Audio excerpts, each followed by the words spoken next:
Hi hello this is Shaila welcome back to vibrant. ఎప్పుడూ లేనిది సడన్గా నిఖిల్కి ప్రాంతీయ అభిమానం పుట్టుకొచ్చింది. తెలుగు వాళ్ళ గురించి, వాళ్ళ ప్రేమ గురించి, ఆదరణ గురించి మాట్లాడటాన్ని బట్టి చూస్తే ఇదంతా బిగ్ బాస్ అందించిన స్క్రిప్ట్ అనే చాలామందికి అనుమానం వచ్చింది. అది అనుమానం కాదు, నిజమే. ఎందుకంటే నిఖిల్, గౌతమ్ ఇద్దరూ విన్నర్ రేస్లో ముందున్నారు. ఇది తెలుగు బిగ్ బాస్. తెలుగు వాళ్ళందరినీ తొక్కేసి కన్నడ వాళ్ళకి అగ్రపీఠం వేసిన సీజన్ ఇదే.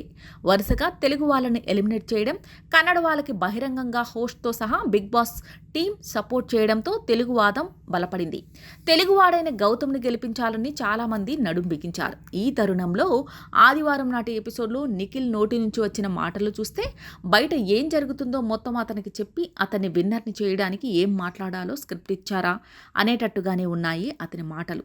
నాగార్జున కూడా అతని మాటలకు వంత పాడటాన్ని బట్టి చూస్తే ఇది బిగ్ బాస్ టీం నిఖిల్ని గెలిపించడానికి అందించిన స్క్రిప్టే అని తేలిపోయింది. బయట తెలుగు ఆడియన్స్ అంతా తెలుగువాడైన గౌతమ్కి ఎక్కువ మద్దతు ప్రకటిస్తున్నారు. దాంతో అతనికి తెలుగు ఓట్లు బలంగా పడే అవకాశం ఉంది. కాబట్టి ఈ తెలుగు ఆడియన్స్ ఓట్లను నిఖిల్ వైపు మళ్లించడానికి బిగ్ బాస్ చేసిన ప్రయత్నమే నిన్న నిఖిల్తో పలికించిన మాటలు. నిఖిల్ ఏమన్నాడంటే, ఒక్కటే చెబుతున్నా సార్, నేను మైసూర్ నుంచి తెలుగు ఇండస్ట్రీకి వచ్చినప్పుడు నా చుట్టూ ఉన్న వాళ్ళు బయటవాడు అని అనేవారు. కానీ ఇప్పుడు జనాలు నేను బయటవాడిని కాదు అని నిరూపించారు. నేను బయటవాడిని కాదు, మీ వాడిని అని కరెక్ట్ టైంలో కరెక్ట్ డైలాగులు కొట్టాడు నిఖిల్. ఆ సందర్భంలో నాగార్జున చప్పట్లు కొడుతూ, ఒకటి గుర్తుపెట్టుకో నిఖిల్, తెలుగు వాళ్ళకి అందరూ మనవాళ్లే అని అన్నారు.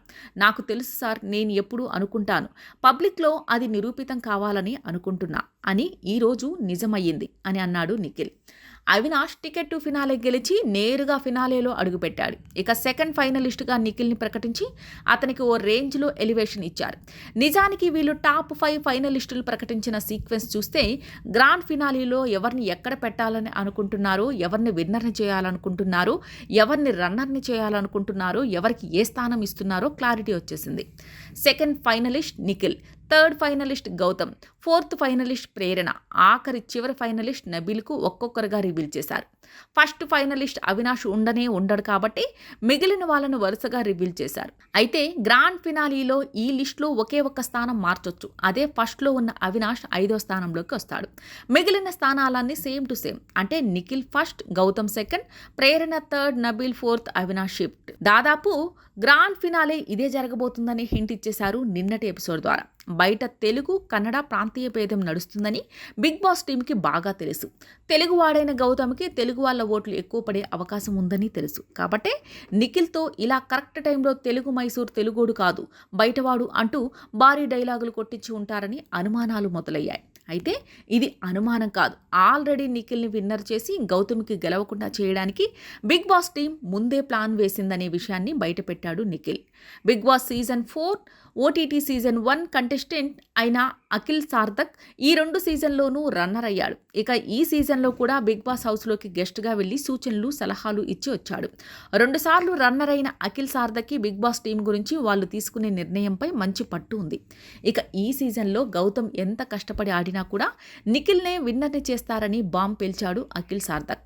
జెన్యూన్గా చెప్పాలంటే నాకైతే గౌతమ్ బిగ్ బాస్ విన్నర్ అవ్వాలని ఉంది. కానీ నాకక్కడ ఇంటర్నల్గా ఏం జరుగుతుందో తెలుసు కాబట్టి గౌతమ్ని విన్నర్ని చేయరు, నిఖిల్నే విన్నర్ని చేస్తారు. బట్ నా వరకు కష్టపడిన వాడే టైటిల్ గెలవాలి. గౌతమ్ చాలా కష్టపడ్డాడు, కానీ నిఖిల్ని విన్నర్ని చేస్తారు అని అన్నాడు అఖిల్ సార్థక్. ఇలాంటి లేటెస్ట్ అప్డేట్ కోసం చూస్తూనే ఉండండి వైబ్రెంట్.